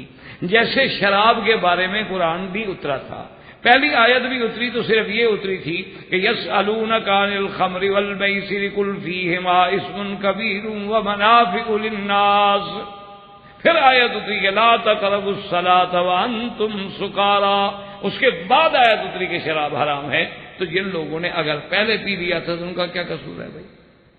اسلام میں پہلے متع حرام نہیں تھا، بعد میں اللہ نے متع حرام کیا، اور قرآن میں آگے کہ الا علی ازواجہم او ما ملکت ایمانہم، کہ تمہارے لیے صرف دو چیزیں حلال ہیں، یا تمہاری بیویاں یا وہ عورتیں جو تمہارے ملک یمین میں تمہارے جہاد کے بعد حصے میں آئیں۔ فمن ابتغى وراء ذلك فاولئک هم العادون، ان دو کے علاوہ اگر کوئی تیسرا رستہ ڈھونڈے تو وہ اللہ کی حدود سے نکلنے والا ہے۔ تو یہ تو اللہ نے حرام کیا ہے، عمر کا کیا قصور ہے بھائی؟ یہ تو اللہ نے قرآن میں حرام کیا، حضرت عمر کا کیا قصور ہے؟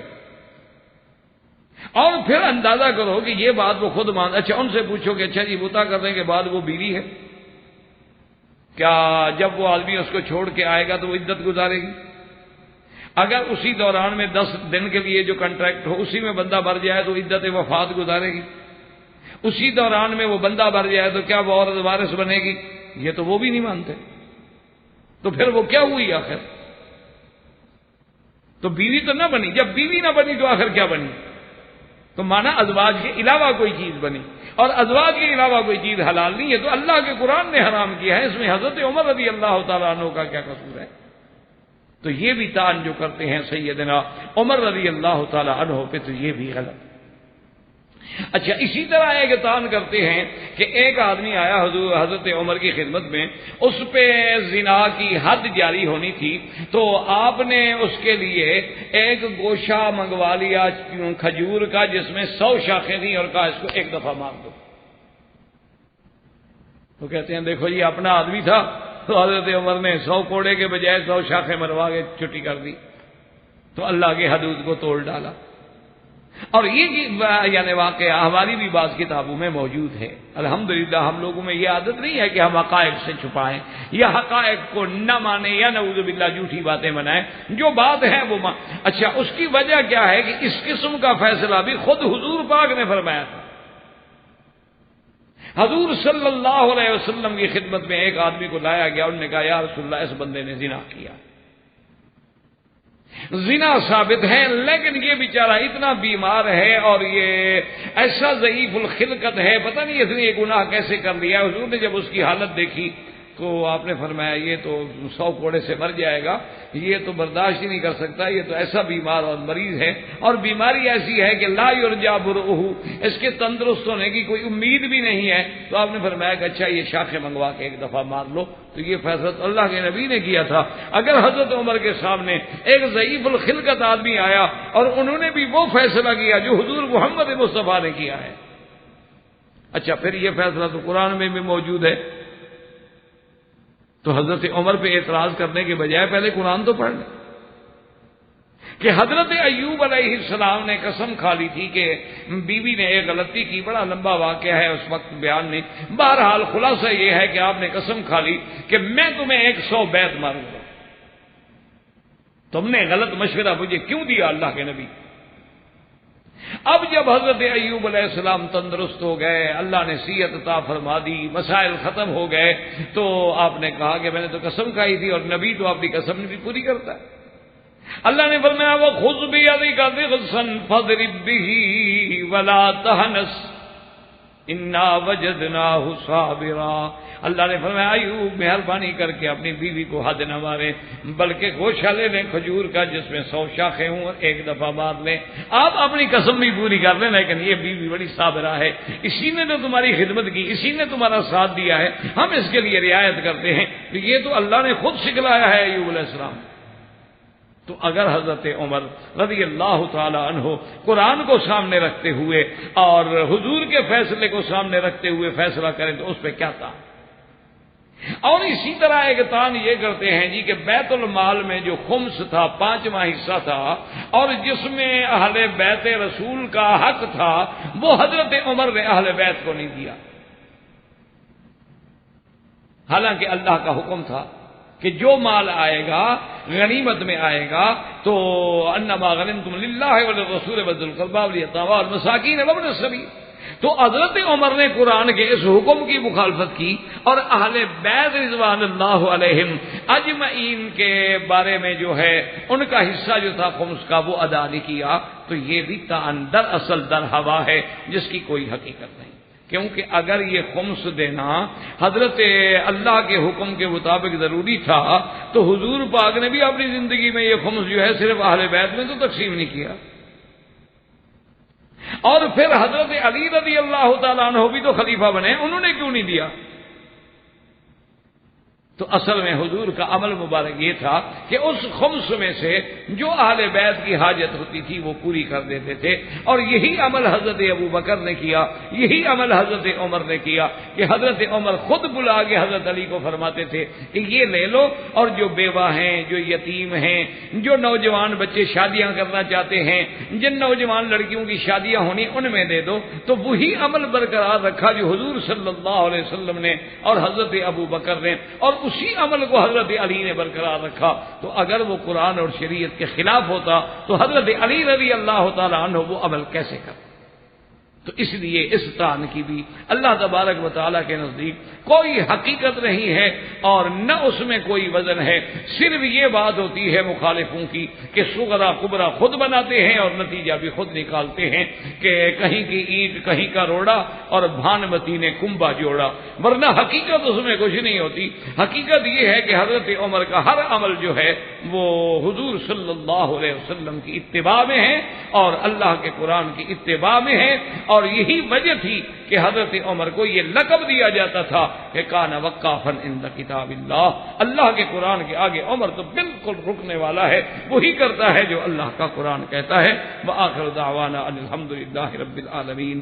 الحمدللہ اللہ کی رحمت سے سیدنا عمر رضی اللہ تعالیٰ عنہ کا باپ ہماری اپنی کم علمی کے مطابق جو اللہ نے توفیق دی، اب اللہ کو منظور ہے تو پھر سیرت سیدنا عثمان رضی اللہ تعالیٰ عنہ شروع ہوگی، اور انشاءاللہ آئندہ درس جو ہے 9 بجے شروع ہوگا، کیونکہ اب عشاء 8:30 بجے آرام سے ختم ہو جاتی ہے تو پھر زیادہ دیر نہ ہو۔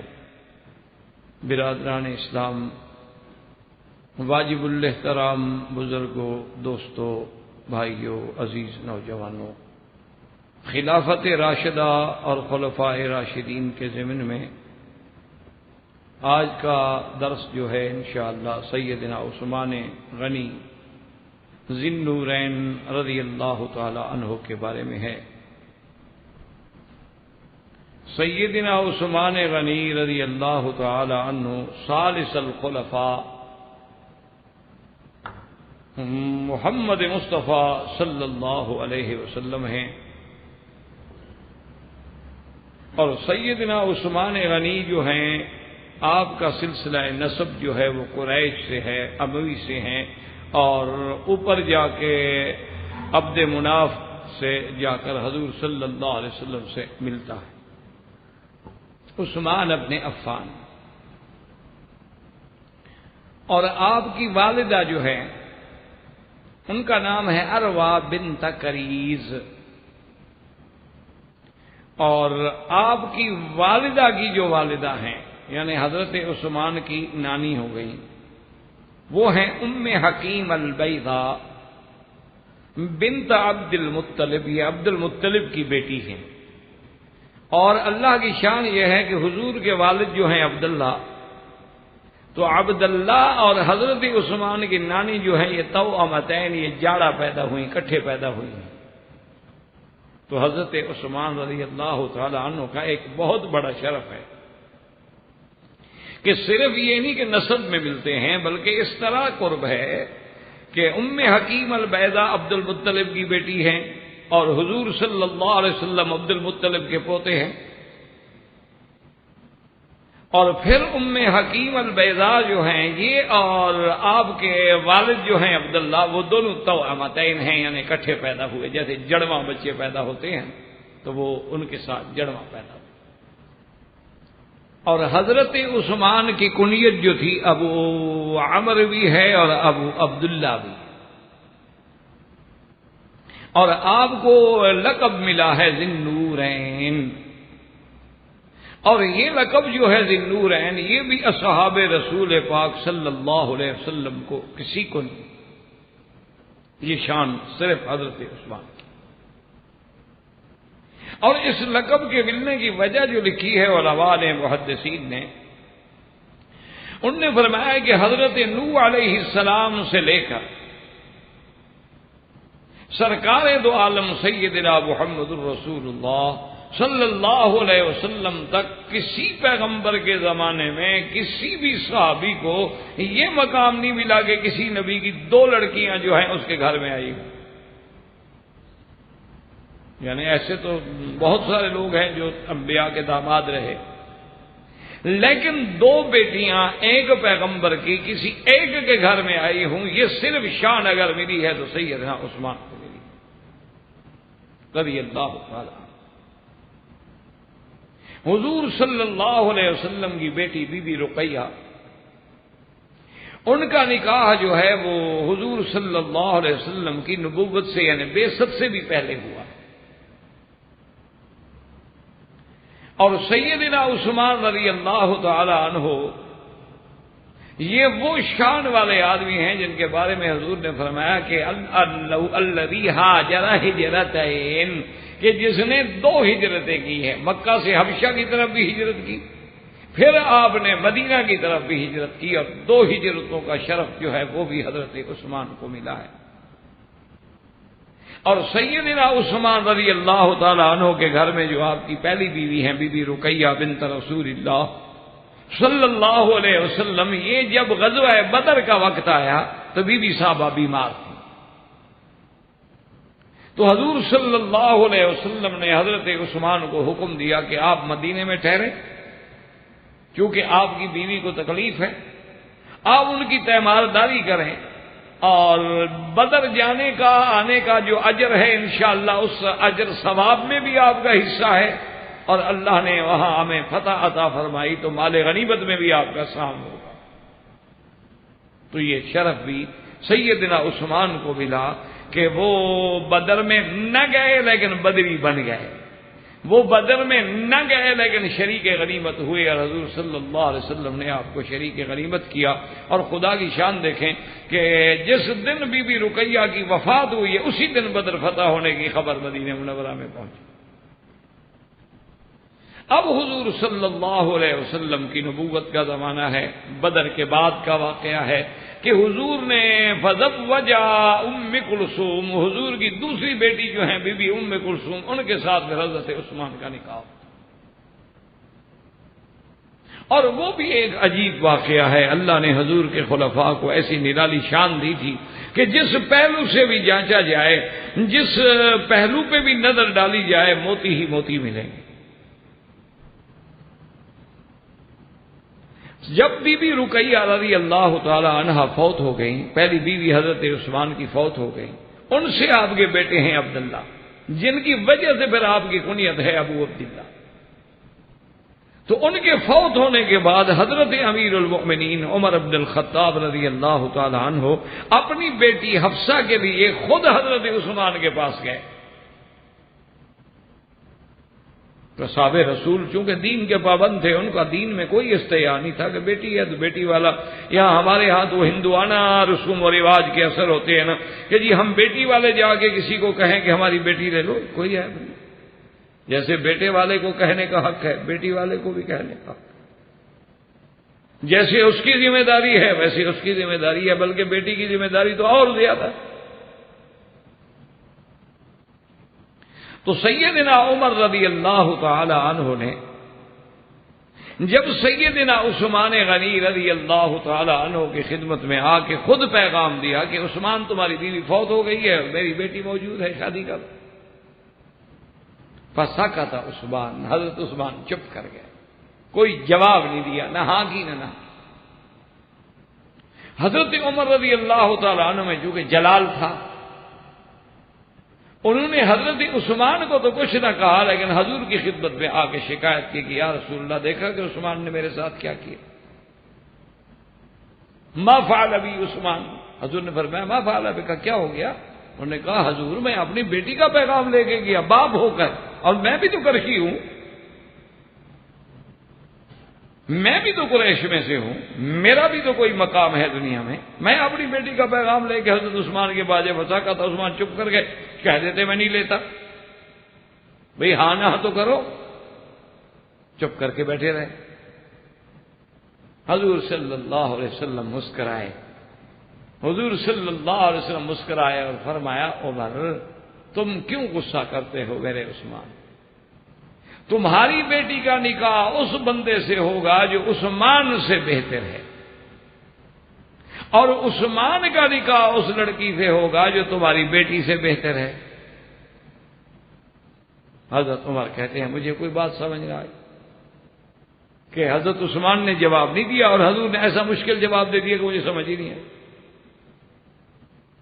واپس آ گیا اور اس کے بعد کہتے ہیں کہ لما تزوج عثمان بام کلثوم، جب عثمان کی شادی حضور نے اپنی دوسری بیٹی ام کلثوم سے کر دی، اب مجھے بات سمجھ آئی کہ حضور نے ٹھیک کہا تھا کہ عثمان کی بیوی وہ بنے گی جو تیری بیٹی سے افضل ہے۔ کوئی شک نہیں حفصہ بڑا شان ہے، لیکن عمر کی بیٹی ہے، کلثوم تو نبی کی بیٹی ہے۔ احباب کرام، اس کے بعد اب آپ اس مبارک سلسلے کی CD نمبر 16 سماعت فرمائیں۔